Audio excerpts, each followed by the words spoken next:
Hi, Geogypsy here. Welcome to my world. I figured it was about time I introduced myself, seeing how I have a few videos now out on the channel.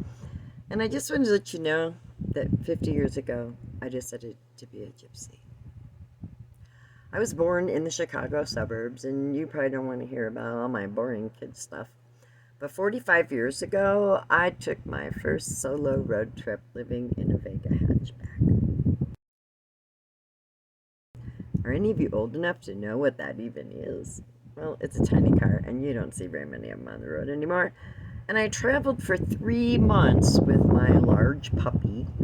I drove from Chicago straight to Colorado, California, Washington, and then back. And I followed what we called the blue highways back then, the two-lane roads, trying to staff interstates and freeways and toll roads.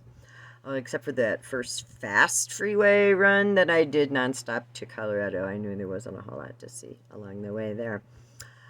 Cornfields, yeah. But then I spent a month zigzagging through the Southwest, visiting national parks.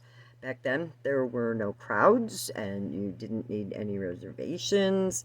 And honestly, once I changed my clothes behind my car in Utah because I hadn't seen another vehicle in at least 30 minutes. Eventually, I made it to the California coast, slowly made my journey north, Oregon and Washington border. I remember I turned inland because there was a toll bridge for $1 over the Columbia River, and I was broke. I visited a cousin in Wenatchee, Washington, and then I got a loan from a boyfriend back in Illinois, and I hightailed it back east with very few stops along the way. And at 22 years old, I was absolutely hooked on traveling and living on the road. I was ready to follow that high school graduation dream of being a gypsy. Well, it wasn't long before I was planning to move to California. The land of golden opportunity, or so I'd heard. I traded the Vega in for a Chevy van that was converted like a Volkswagen inside, and it even had like a little pop-up roof in the center. I loaded up that now big dog and I headed west. But I took a northern route this time. And I tell you, I woke up near Mount Rushmore in a whiteout. I'm nowhere 2 inches of snow coating my vehicle. I got a late start that year. I immediately headed south and headed towards Albuquerque and then went west to California. Once I got along the coast, I started looking for a job and found a place not too far south of San Francisco. Then I had to find a second job, and after a year, I still really couldn't afford to pay the rent. So I hightailed it back to Illinois one more time. After I got back to Illinois, eventually I met a man, fell in love. He had 2 kids, and we got married, and I became an instant mommy and raised 1.5 stepchildren. I'm not going to go into that whole story. It lasted about 14 or 15 years, and towards the end of my marriage, I decided to go back to college because, I really honestly didn't know what I wanted to be when I grew up, and I kind of have Peter Pan syndrome, so I never really wanted to grow up. I know I can't stop the growing old process, and I've earned every wrinkle on my face. Oh, gray hairs, they're silver feathers. Anyway, before I even graduated, I got to do my internship paid at Mount St. Helens as a forest ranger, and that was actually after Mount St. Helens blew, so by several years. And I'll tell you what, I was hooked instantly. I couldn't believe someone would pay me to be working and living in this beautiful place, watching daily the regrowth there, learning, sharing stories, meeting people from around the world. It was ideal. I wanted to be a ranger.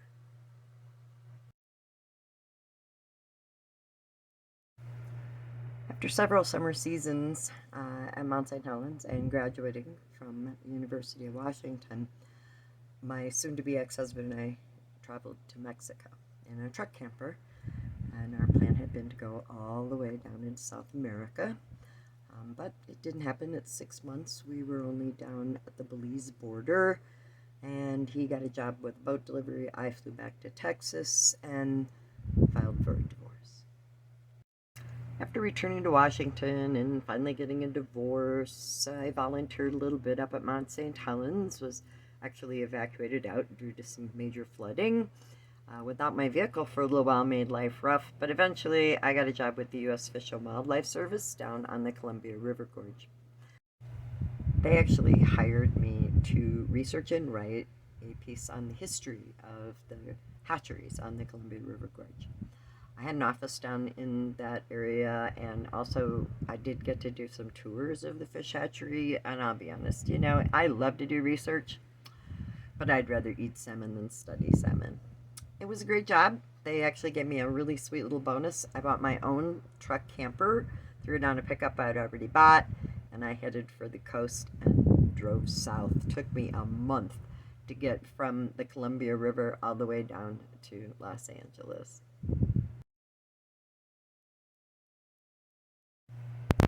I didn't really rush all the way to Los Angeles in that month. I stopped and did a lot of exploring on the way.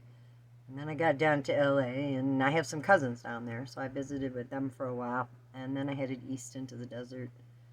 From there, I met up with another guy, and we caravanned all over the southern Arizona desert. He actually introduced me to what boondocking was, and I learned my way around really well.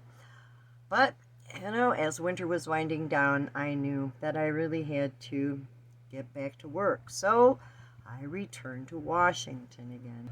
Back in Washington, I knew I had some goods that had been stored in a basement of a friend, and I had to get rid of the goods.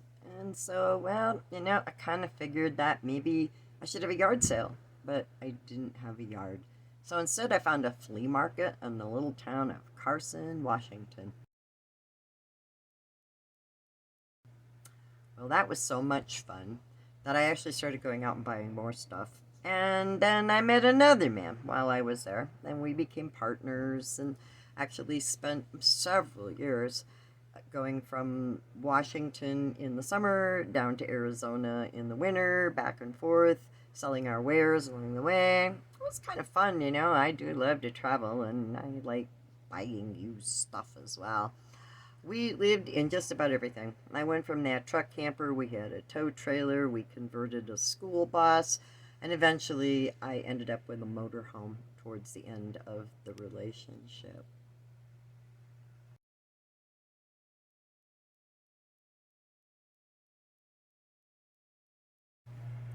As much as I loved the flea marketing lifestyle, I really missed being a park ranger. And I got lucky. The Park Service hired me at Oregon Caves. And so I worked there for several summers, leading cave tours. And then in the winter, I kind of still went south a little bit and had some boxes of stuff to sell at flea markets. I did that for several years in the wintertime, and eventually it just got to be too much. Trying to set up flea markets all by yourself, packing boxes, lifting way over my 50-pound OSHA limit, it was too much. So I had one last big sale at a friend's place in Washington, and, that was the end of the flea marketing career. I was, however, hooked on spending my winters in Arizona. Frequently I would drive down to southern Texas to see my folks for a couple of weeks. And one winter, while I was there, I was offered a job at Mesa Verde National Park in Colorado. I just couldn't say no to that place. So I returned for a summer season, working at Mesa Verde as a park ranger and leading tours through those delightful old Native American, ancestral Puebloan ruins. Suddenly I was learning not just about the land and volcanoes and fish and caves, but archaeology and our native peoples as well. Once again, I was hooked by learning and sharing the stories.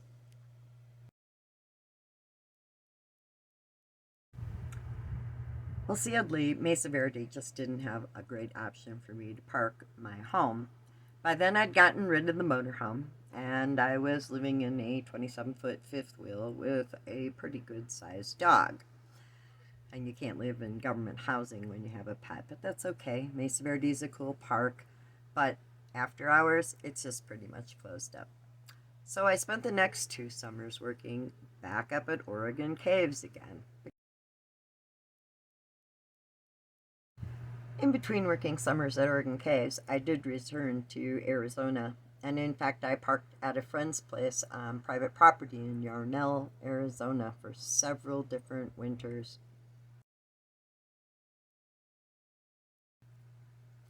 I got to play around the area and explore during the winters. And well, I had another little truck camper, so I would get to go out and play a little bit in it and do some camping as well. Then it was time for summer again, and I would have gone back up to Oregon Caves, but I was offered a position that was almost too good to be true. The north rim of the Grand Canyon. I'll tell you what, I was pretty excited, and I took that offer. The North Rim Grand Canyon offered quite a good place for me to park my RV, even though the cell phone signal was pretty lousy. Not only did I go back and work there for 10 summer seasons, but while I was there, I also hiked rim to rim from north to south across the Grand Canyon 5 different times. The Park Service also paid me to do a 5-day rafting journey from the Phantom Ranch area they call Boat Beach all the way down to Pierce Ferry. We stopped at all kinds of places along the way. Of course, over 10 summers, I also did a lot of exploring in that area and camped and hiked in a lot of beautiful country. 10 summers at the Grand Canyon provided me a lot of time to learn about the amazing environment. As a park ranger, myself and all my fellow staff presented many different park ranger programs. I learned about the geology, the ecology, the history, both our Native American history and the early European white American history as well. In addition to exploring the Sonoran Desert in the winter times, I actually visited South Africa 3 different times over that 10 years I was at the Grand Canyon. I would go for the first time a month, the second time 2 months, and the last time 3 months. Their national park system is every bit as amazing as ours. We don't have elephants and lions and giraffes, but it is an absolutely beautiful country. I highly recommend, if you have an opportunity to travel to South Africa, go and visit their national parks as well. In between my summers working at the North Rim of the Grand Canyon, I spent my winters back down in the Yarnell, Arizona area. Well, I'd be there sometimes anyway, because I did have another small truck camper. I by then had traded in the old 27-foot fifth wheel for a huge 36-foot fifth wheel with 3 slides, and in fact I just recently did a tour. I'll put the link down below of that. But I also had the little truck camper, so I could go and play easily and continue to explore. I had by then fallen in love with the Sonoran Desert of southern Arizona. It's a great place to spend winters. The days can be in the 60s, 70s. The nights might get down to the 30s, but usually around the 40s as well.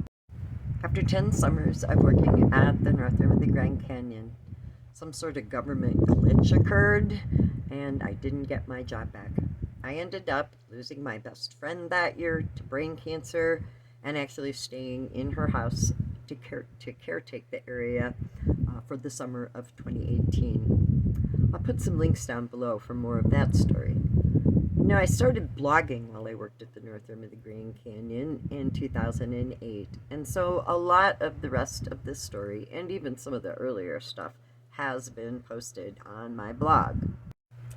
I was offered a job at Bryce Canyon National Park and accepted that position. Anyway, I did my summer seasons up there, and I spent my winters basically camping in the little camper again. One year I stayed in Utah. Most of the time I went back down to southern Arizona. And after 3 summers at Bryce Canyon, I decided 29 summer seasons of service to the federal government as a national park ranger and forest ranger was enough. And it was time for me to retire from work and return to full time life. Well, I did my typical winter thing this last year, and I took the small truck camper and went down to southern Arizona. Of course, first thing I had to do was take it off the truck so I could move the big fifth wheel to where it's currently parked in kind of north central Arizona, not far from Prescott. Put the camper back on the little truck and off I went for the Sonoran Desert. Spent 5 months down there doing what I typically do, which is hanging out in the desert. I'm writing and taking photographs like crazy, blogging about my experiences, and not even thinking about the fact that I'm not going back to work until end of March rolled around, and that's when I celebrate my birthday. In fact, I celebrated for at least the entire month. I was enjoying the desert. I had friends coming to visit me in the desert. We would go out and play and drive and walk and take photographs, and it was awesome. And then it dawned on me I wasn't going back to work. And what was I going to do with myself this summer? Well, I kind of had planned for a road trip.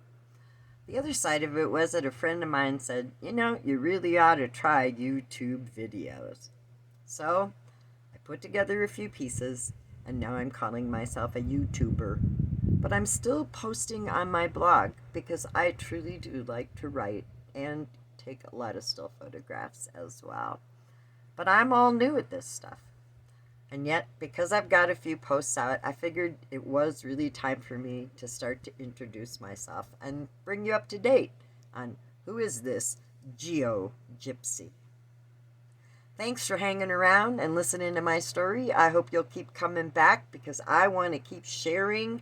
I will continue to follow my bliss and travel this summer if at all possible. So please, like, share, subscribe down below, and keep coming back for more of the stories.